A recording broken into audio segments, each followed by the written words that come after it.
Abo banyagihugu bo muri komine Mugina y'intara ya Cibitoki bamenyesha ko iruhande y'iyandikwa ry'abazohagararira amatora yiziziwe n'abari mu mugambi uri ku butegetsi CNDD-FDD, ubu hageze aho bategekwa kwinjira ku nguvu muri uwo mugambwe.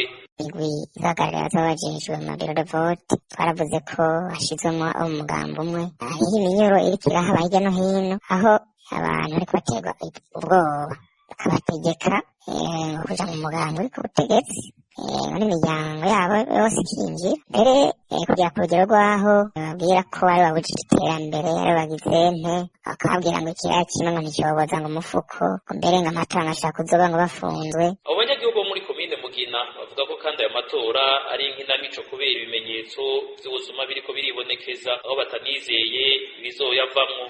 Twebwe insiguro tubiha yo gutuma amatora atagenda neza yo kugira ngo amatora canke se yo kwiba amatora rero tubabaza amakarata ariko bazaba bazi uburenganzira bwabo. Rero umva demokarasi muri ico gihe nta demokarasi tuzoba turimo, nta ntwari ibereye tuzoba turimo. Abo banyagihugu bo muri komine ya Mugina y'intara ya Cibitoki basaba abajejwe amatora muri komine kurikiranira hafi iryo terabwoba rikorerwa batavuga rumwe n'umugambi uri ku butegetsi nka kino kiringo c'amatora. Nayo musitanteri wa komine Mugina Nzokizwa na Melchiade we amenyesha ko ico kibazo ariko aragikurikiranira hafi.